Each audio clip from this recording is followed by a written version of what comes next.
నమస్తే అండి, ఎలా ఉన్నారు అందరూ? బాగున్నారా? నేనైతే బాగున్నానండి.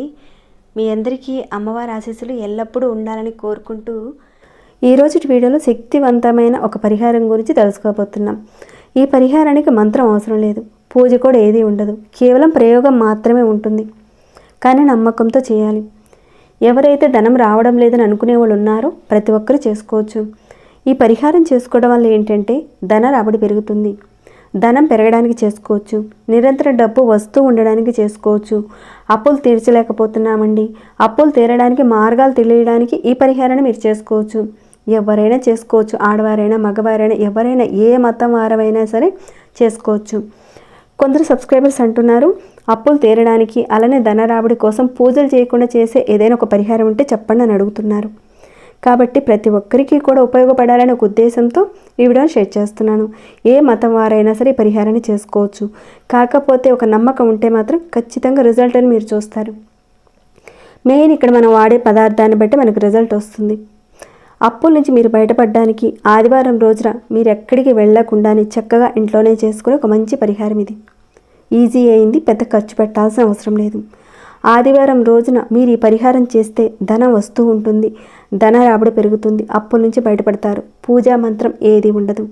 అయితే ఎలా చేయాలనేది చెప్తానండి. అంతకన్నా ముందు ఒక చిన్న రిక్వెస్ట్, ఈ వీడియోకి ఒక చిన్న లైక్ చేయడం మాత్రం మర్చిపోకండి. మొదటిసారిగా ఎవరైనా చూస్తుంటే కనుక ఛానల్లో మంచి మంచి పూజలు పరిహారాలకు సంబంధించిన వీడియోస్ ఉన్నాయండి. ఒకసారి మీరు ఛానల్లోకి వెళ్ళి చూడండి.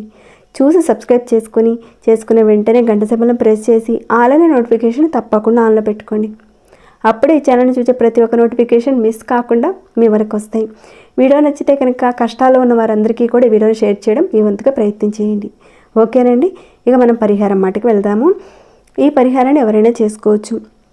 ఒక్కోసారి అవసరానికి తగినంత డబ్బు ఉండదు. అవసరం కోసం ఎవరో ఒకరిని అడుగుతూ ఉంటారు. తీరా వాళ్ళ దగ్గరికి వెళ్ళిన తర్వాత ఇప్పుడే ఇద్దాం అనుకుంటున్నామండి, కానీ వేరే వారు వచ్చేసి తీసుకున్నారండి, ఇచ్చేసాము అంటారు. అలా డబ్బులు మీకు దొరకవు. మీరు కోరుకున్నంత డబ్బు రావడానికి చేసిన అప్పులు త్వరగా తీర్చడానికి ఈ చిన్న ఉపాయం చేసి చూడండి. మీకు ప్రస్తుతం అయితే ధన రాబడి లేదు, సరిగ్గా లేదు, రోజు రోజుకి ఖర్చులు పెరిగిపోతున్నాయి, ధనం స్థిరంగా ఉండటం లేదంటే కనుక ఈ పరిహారం చేసుకోండి, అంత బాగుంటుంది. ఈ పరిహారాన్ని ఆడవారు కూడా చేసుకోవచ్చు, కానీ నెలసరి టైంలో మాత్రం చేయకండి. ఈ పరిహారాన్ని మీరు ఆదివారం రోజున చేసుకోవాలి. ఆదివారం మీరు తెల్లవారుజాము నుంచి రాత్రి 12 గంటల లోపుగా, అంటే పడుకునే లోపుగా ఎప్పుడైనా సరే మీరు చేసుకోవచ్చు. అంటే ఇక్కడ మన ఛానల్లో అప్పుల గురించి కానివ్వండి, ధనం గురించి కానివ్వండి, కొన్ని చెప్పిన పరిహారాలని కొంతమంది చేసుకోలేని పరిస్థితిగా ఉంది. టైం కావచ్చు, అక్కడ మనం ఉపయోగించే పదార్థం కావచ్చు, కొందరికి అందుబాటులో ఉండొచ్చు, ఉండకపోవచ్చు.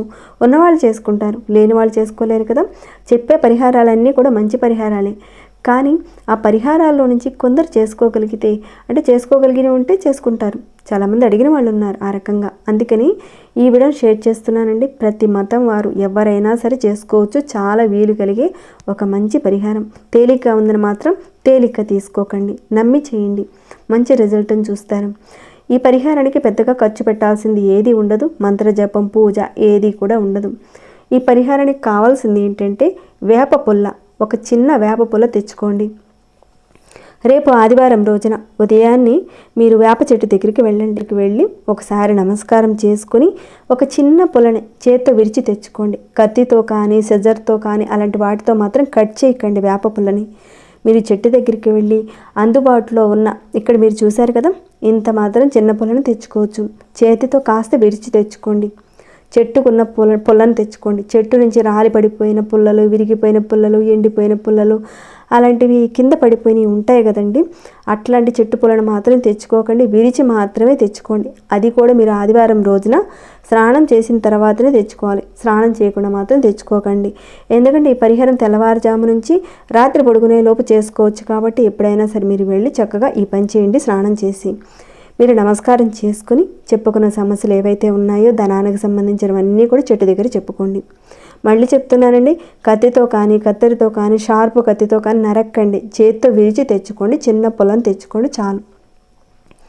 అలా సిద్ధం చేసుకున్న తర్వాత ఇక కళ్ళుప్పు ఉంటుంది కదండి, రాతి ఉప్పుని తీసుకోండి. తర్వాత ఒక చిన్న గాజు బాటిల్ తీసుకోండి. ప్లాస్టిక్ బాటిల్ కాకుండా గాజు బాటిల్ ఏదైనా తీసుకోండి. గాజు బాటిల్ కొనుక్కోని అవసరం లేదండి. స్పెషల్గా మీరు మనకి జామ్ బాటిల్స్ కానీ హనీ బాటిల్స్ ఇలాంటివి ఉంటాయి కదా, ఇంట్లో చాలా వరకు ఉంటాయి కదా, వాటిని శుభ్రం చేసి ఈ పరిహారానికి మీరు ఉపయోగించుకోవచ్చు. ఒకవేళ గాజు బాటిల్ లేదనుకోండి, గాజు గ్లాస్ అయినా సరే తీసుకోండి. కానీ ఇలాంటి బాటిల్ తీసుకున్నారనుకోండి, మూత పెట్టుకోవడానికి చాలా ఈజీగా ఉంటుంది. కాబట్టి మీరు గాజు బాటిల్ని తీసుకోండి. వీడియో నిండు వరకు చూడండి, అన్ని వివరాలు తెలుస్తాయి, స్కిప్ చేయకండి. ఓకేనండి. ఇక ఆ రకంగా తీసుకున్న గాజు బాటిల్లో మంచి నీళ్ళు పోయండి. నీళ్ళు పోసిన తర్వాత ఒకే ఒక స్పూన్ ఉప్పు వేయండి. ఉప్పు వేసిన తర్వాత ఇప్పుడు మీరు ఏదైతే తెచ్చుకున్నారో వేప పుల్లని నీళ్ళల్లో పెట్టండి. ఇలా పెట్టిన తర్వాత దీనికి మూత పెట్టండి. ఇప్పుడు మీరు చేయవలసింది, మీ మనసులో ధనానికి సంబంధించిన కోరికలు తీరాలని, ధన రాబడి పెరగాలని, మీ మనసులో ఉన్న కోరికలంతా కూడా అక్కడ చెప్పుకోండి. మనసులో ఉన్నదంతా కూడా చక్కగా ఆ బాటిల్ని పట్టుకొని చెప్పుకునేసేయండి. చెప్పుకున్న తర్వాత మీరు ఈ బాటిల్ని మీ ఇంట్లో దేవుడి గదిలో కానీ, వంట గదిలో కానీ, హాల్లో కానీ ఎవరు రెగ్యులర్గా టచ్ చేయని ఒక ప్రదేశంలో పెట్టి ఉంచండి. అది కిటికీలోనైనా సరే పెట్టుకోవచ్చు, అలమార్లో కూడా పెట్టుకోవచ్చు, ఎక్కడైనా సరే. కానీ బాత్రూమ్ టాయిలెట్లో మాత్రం పెట్టకండి, అదొకటి గుర్తుపెట్టుకోండి. ఇంట్లో ఎక్కడైనా సరే ఎవరు ముట్టని ఒక ప్రదేశంలో గాజు బాటిల్ని పెట్టండి. ఈ రకంగా మీరు ఒక నెల పాటు పెట్టాలి. ఒక నెల రోజుల పాటు పెట్టిన తర్వాత దీన్ని కదపకుండా అదే ప్రదేశంలో ఉంచండి. ఒక నెల అయిపోయింది తర్వాత ఏదైనా ఒక చెట్టు మొదట్లో ఈ బాటిల్లో ఉన్న నీటిని పోసేయండి. కొందరు అడగచ్చు, కుండీలో ఉన్న అంటే ఇంట్లో ఉన్న కుండీలో ఉన్న చెట్ల మొక్కల దగ్గర పోయొచ్చా అని అంటారేమో. చెట్లకు నీళ్లు పోయొచ్చు, దాంట్లో ఉన్న బాటిల్లో ఉన్న నీళ్లు పోయొచ్చు. కానీ ఆ బాటిల్లో సాల్ట్ అనేది ఉంది కదండి, ఆ సాల్ట్ వల్ల మీ కుండీలో ఉన్న చెట్లు చనిపోయే అవకాశాలు ఉంటాయి. ఎందుకంటే సాల్ట్ వల్ల చెట్లకు సమస్యలు వస్తాయి. చిన్న చెట్ల దగ్గర కాకుండా కాస్త పెద్ద చెట్టు దగ్గరికి వెళ్ళి పోయండి. చెట్టుకి ఎలాంటి ప్రాబ్లం ఉండదు. చిన్న చెట్లు సాల్ట్ని తట్టుకోలేవండి, అందుకే చెప్తున్నాను. ఒకే ఒక స్పూన్ కాబట్టి కాస్త అట్లా పోయండి. ఇక మీరు వాటర్ బాటిల్లో ఉన్న నీరు పోసిన తర్వాత దాంట్లో పెట్టిన వేప పుల్లని తీసి అక్కడే మట్టి తీసి మట్టిలో పాతి పెట్టేయండి. ఇలా ఒక్కసారి మీరు చేసి చూడండి, మీకు ఏదో ఒక రూపంలో ధనం వస్తూనే ఉంటుంది. ధన రాబడి పెరిగే మార్గాలు మీ మనసుకి మీకు తెలియజేస్తుంది పరిహారం. అప్పుల నుంచి త్వరగా బయటపడే మార్గాలు తెలుస్తాయి.